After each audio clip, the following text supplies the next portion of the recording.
জালসাতে আসার আগে আসরের পরে আমাকে একটি জায়গায় বসে আছি আমি, তো মৌলভী সাহেব এত জালসা করে বেড়াচ্ছেন, দোয়া করে বেড়াচ্ছেন, পানি হচ্ছে না কেন? আমাকে বলছে, বুঝলে, হ্যাঁ, যে এত জালসা করছেন, দোয়া করছেন, পানি হয় না কেন? তো আমি বললাম, সে জালসা দোয়া করে করব কি বলেন?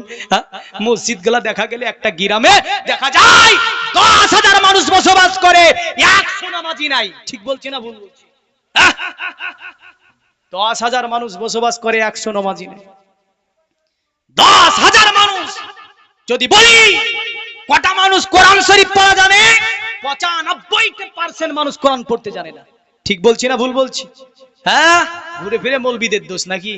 হ্যাঁ, সে তোমার বেলায় শোনো আলা, মৌলবী বেলায় চানা না। হ্যাঁ, আরে ঘুরে ফিরে সব মৌলবী। হ্যাঁ, একটু কবে ঘুরে দেখেন, সকাল বেলাতে আমরা কোরআন পড়ি না, নমাজে যাই না, মুয়াজ্জিন ডাক দেয় আর আমরা বেকা হয়ে অন্যদিকে দৌড় দিই। মুয়াজ্জিন ডাক দেয়, সিনেমা দেখছে মুসলমান, তাস খেলছে। মুয়াজ্জিন ডাক দেয়, এ মুসলমান কিবাদে বসে থাকে। মুয়াজ্জিন মসজিদ থেকে বলে, হাইয়া আলাস সালাহ, নামাজের দিকে এসো। আর এ মুসলমান কি করে? আপনার দেখা যায় যে মদের আড্ডাতে বসে আছে। হ্যাঁ, আর ঘুরে ফিরে বলছে মৌলবীদের দোয়া কাজে লাগে না। হ্যাঁ, মৌলবীদের দোয়া কাজে লাগে না। মদ খাচ্ছে আর বলছে মৌলবীদের দোয়া কাজে লাগে না। হ্যাঁ, একটু মসজিদে যাও। শুধু মৌলবী মৌলবী করলে হবে না, তুমিও দোয়া করো, তোমার দোয়া আল্লাহ কবুল করবে। জোরে বলেন সুবহানাল্লাহ। আল্লাহ হেফাজত করে গজব থেকে।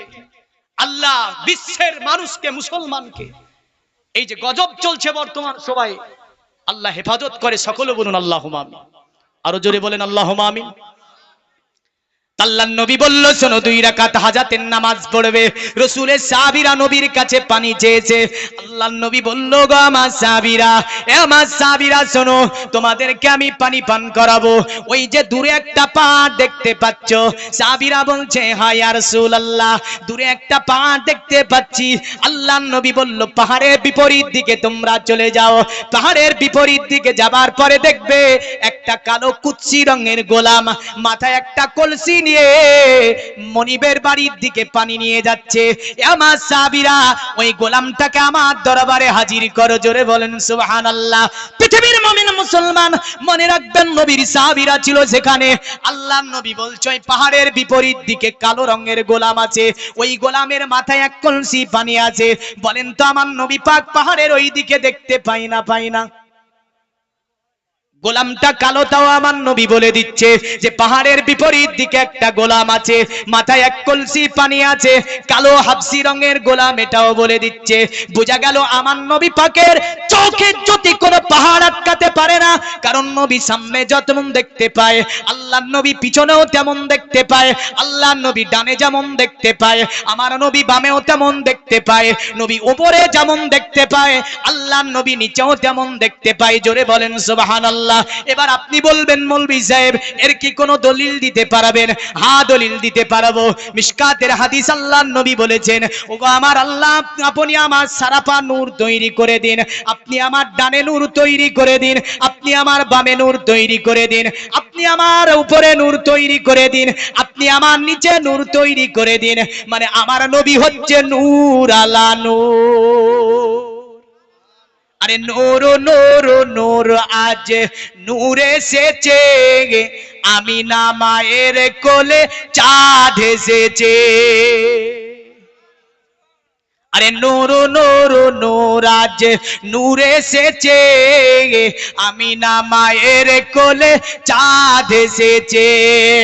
আয় আয় কে দেখবি নূরেরই পুতুল, মা আমিনার কোলে দলে গোলাপেরই ফুল। জোরে বলেন সুবহানাল্লাহ। তো আমার নবী পাক তিনি নূর, এই মর্মে কোনো আপনার সন্দেহ নাই।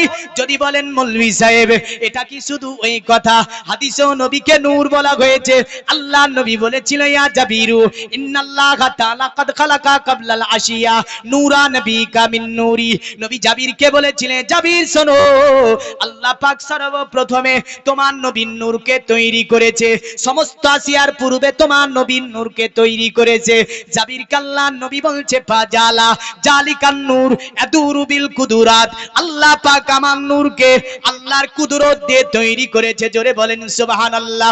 যার কারণে সনাতন ধর্মের বেদির মধ্যে বলল, বসবো মাসু গমারুগে দেবদত্তং জগৎপতি অসিনা সাধুদমান নমস্তে সবারজে গুণা নিবিতং চিররন্ন সোনা কোনাং হয়েনা প্রতি মুদ্দাতিং নিপ্রলিঙ্গ চুদ্ধ দোষান কোটিশো ন্যনুসতিং অতোতে সংভবিষ্যন্তি মনংসি বিষাদানি বে বসুদে বঙ্গারা গাতি পুণ্যগন্ধানির স্পৃশাম পৌরজন পদানং বে হতিস কিলাৎসুসা দেবাধর্মা কিত্র যুগা দেবালকশ্চারা হুষ্ট পুষ্ট সন্তুষ্ট কলকোর জনি চাবুবা নানা দেবাদিলিঙ্গেষু ভূষানে ভূষিতেষু চ ইন্দ্রজালি বুদ্ধাতি কল্পকা পূজা কা জনা না শান্তি। যার কারণে বেদে বলল শুনে রেখে দে নবী কেমন হবে। বেদ আপনার পণ্ডিতকে জিজ্ঞাসা করলো, গো পণ্ডিত নবী নূর নাকি মাটি, নবী কেমন হবে দেখতে? বলল শোন, চিররান্না সোনা খোনাং হয়ে না প্রতি মুদ্দাতিং। আখিরি নবীর চেহারা বেদের মধ্যে বর্ণনা দিতে পারবো না, বেদে বলতে পারবো না। বলে কেন বলতে পারবে না? বলে এতটা আমরা জানাতে পারবো যে আখিরি নবী যিনি হবে তার চেহারা থেকে যেন আলোক রশ্মি বিচ্ছরিত হবে। আরো জোরে বলেন। বলল শুনে রেখে দে নবী যিনি হবে তার শরীর থেকে যেন লাইট বের হবে, নবীর শরীর থেকে যেন লাইট বের হবে, নবী পাকের শরীর মোবারক থেকে অন্ধকার দূরভূত হবে। তারপরে তারা বলল শুনে রেখে দে অততে সংভবী শান্তি, পৃথিবীতে যদি শান্তি পেতে চাস ওই নবীর সঙ্গে স্পর্শে যেতে হবে, নবী ছাড়া শান্তি পাওয়া সম্ভব হবে না। অতঃপর তারা আরো বলেছে এইভাবে বাসুদেবাঙ্গারা গাতি পুণ্যগন্ধানির স্পৃশাম। আর আল্লাহর নবীর আরো পরিচয় তোদেরকে আমরা জানিয়ে দিয়ে যাচ্ছি। নবী যে রাস্তা দিয়ে চলবে ওই রাস্তা পর্যন্ত যেন খুশবু আর খুশবু হবে, মানে নবী পাকের গায়ের সুগন্ধিতে ওই রাস্তা যেন ভরে যাবে। জোরে বলেন সুবহানাল্লাহ। মাথায় টুপি মুখে দাড়ি নেওয়ার পরে বলছে নবী 5 বার দাঁতন কেন করতো? মুখে গন্ধ ছিল। নাউজুবিল্লাহ। আরো জোরে বলেন। জুতাকে ভিজা মারা দরকার আছে, বুঝলেন? হ্যাঁ, বলে নবীর মুখে গন্ধ ছিল। নবীর মুখে গন্ধ ছিল। আর বেদ বলছে বাসুদেব বাঙ্গারা গাতি পুণ্য গন্ধা নিরস্পৃশাম, নবী যিনি হবে তিনার গায়ের সুগন্ধিকে যে রাস্তা দিয়ে যাবে ওই রাস্তা পর্যন্ত ভরে যাবে। জোরে বলেন সুবহানাল্লাহ। আনাস বলছেন, আনাস রাদিয়াল্লাহু তাআলা আন আন্নান নবী সাল্লাল্লাহু আলাইহি ওয়াসাল্লাম লাম ইয়াসলুকু তারিকান ফায়াতবা আহাদুন ইল্লা আরাফা قد সালাকাহু মিত তাইয়্যিব আরকি। আল্লাহর নবী যে রাস্তা দিয়ে যাবে, আমি আনাস 10 বছর ধরে রাসূলুল্লাহর খিদমত করেছি, কারণ আনাস 10 বছরে তিনি ইসলাম কবুল করেছিলেন। বিখ্যাত একজন সাহাবী, 104 বছর যাকে আল্লাহ পাক হায়াত দিয়েছিল, জান্নাতুল বাকিয়ার পাশে যার কবরটা বানানো হয়েছে। এই আনাস থেকে অনেকগুলি হাদিস আমরা হাদিস শরীফের মধ্যে দেখতে পাই। আনাস বলছে 10 বছর রাসূলুল্লাহর খিদমত করেছি। আল্লাহর নবী মক্কা মদিনার যে রাস্তা দিয়ে ভ্রমণ করে চলে যেত, আমরা সাহাবী কয়েকদিন ধরে বুঝতে পারতাম যে আল্লাহর নবী রাস্তা দিয়ে গিয়েছে। জোরে বলেন।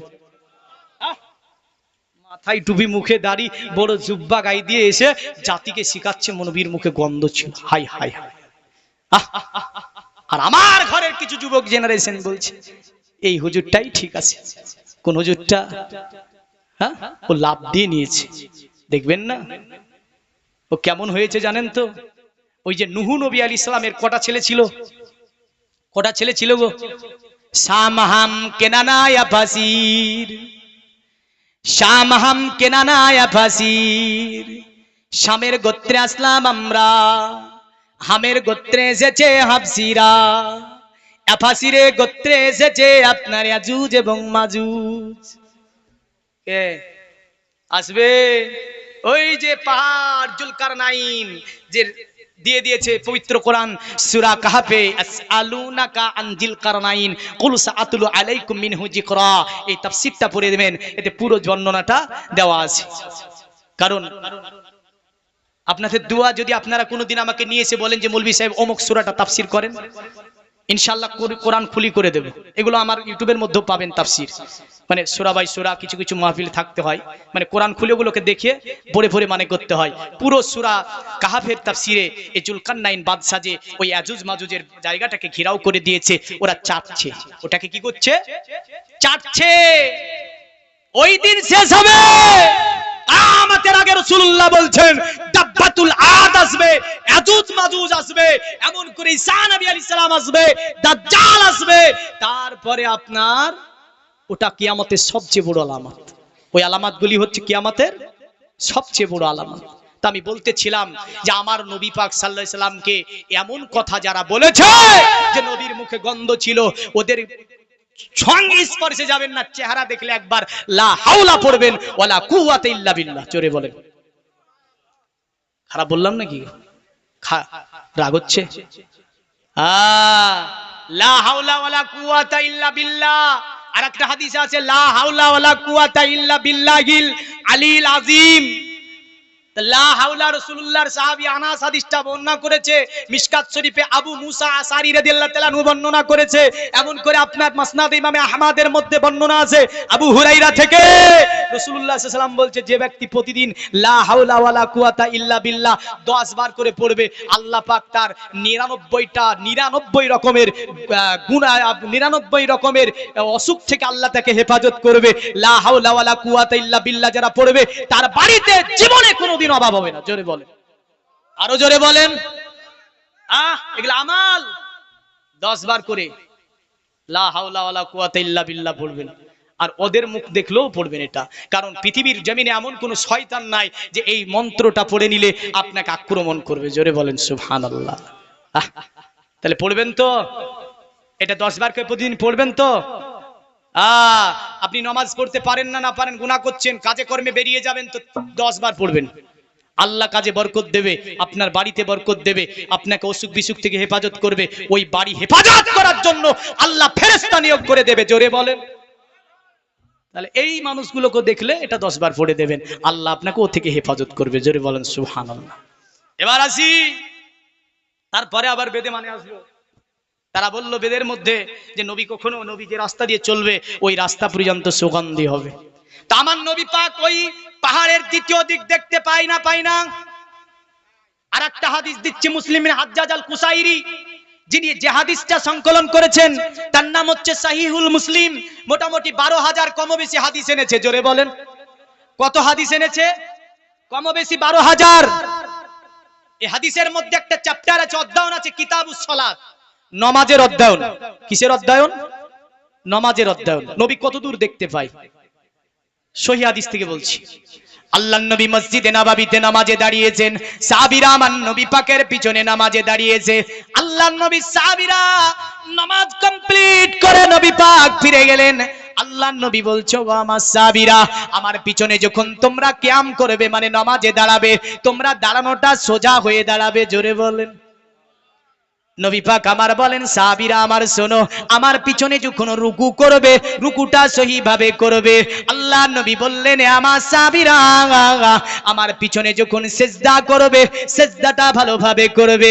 নবী সাহাবীদের নবী বললেন এ আমার সাহাবীরা, নামাজের মধ্যে আমি রাসূলুল্লাহ তোমাদের কিয়াম মানে দাঁড়ানোটা দেখতে পাই, আমি নবী পাক তোমাদের রুকু দেখতে পাই, আমি নবী পাক তোমাদের সিজদাও দেখতে পাই। জোরে বলেন সুবহানাল্লাহ। তাহলে ইমাম সম্মুখে থাকে, আমার নবী বলছে তোমাদের দাঁড়ানো দেখতে পায়, তোমাদের রুকু দেখতে পায়, তোমাদের সিজদা আমি নবী পাক দেখতে পাই।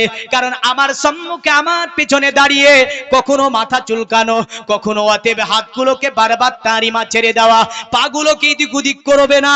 আল্লাহর নবী বললেন ভালোভাবে দাঁড়াবে, কারণ আমি নবী নামাজের মধ্যে তোমাদের সব কৃতিকর্মগুলো আমি বিশ্ব নবী নিজে চোখে দেখতে পাই। বোঝা গেল আমার নবী অদৃশ্য বলে দিতে পারে, আমার নবী পাহাড়ের ওই দূরের কথা বলে দিতে পারে, এতে কোনো সন্দেহ নাই। আমার নবী পাকের সম্বন্ধে আরো যদি হাদিস চান আর একটা হাদিস বলে ঘটনা সামনে আগাবো, কারণ নবী কত দূর দেখতে পায়, নবী কত দূর বলতে পারে। উম্মুল মুমিনিন মা আয়েশা হাদিসখানা বর্ণনা করেছে, মাসনাদে ইমামে আহমদের মধ্যে হাদিসখানা বর্ণনা হয়েছে। মা আয়েশা বলছে রাসূলুল্লাহ আমার একদিন আমার ঘরে আরাম করছিলেন, একজন মদিনার মহিলা, গর্ভবতী মহিলা, মানে মহিলার পেটে বাচ্চা আছে এমন মহিলা একজন নবীর কাছে আসার পরে নবীকে সালাম দিল, আসসালামু আলাইকা ইয়া রাসূলুল্লাহ, আসসালামু আলাইকা ইয়া হাবিবাল্লাহ। আমার নবী পাক সালামের জবাব ফিরিয়ে দিলেন। মা আয়েশা বর্ণনা করছে ওই মদিনার মহিলাটা অঝরমনে কাঁদতে লাগলো নবীর কাছে, হাউমাউ করে দাঁড়িয়ে দাঁড়িয়ে কাঁদতে লাগলো। আমার নবী বলছে মা ও গো মা তুমি এমন করে কেন কাঁদছো? ওই মহিলাটা বলল ইয়া রাসূলুল্লাহ আমি হচ্ছি গর্ভবতী, আমার স্বামী বাড়ি থেকে পালিয়ে গিয়েছে, কয়েক মাস ধরে আমার স্বামীর কোনো খোঁজ পাইনি। ইয়া রাসূলুল্লাহ ইয়া হাবিবাল্লাহ, ও গো নবী দয়া করে বলবেন আজ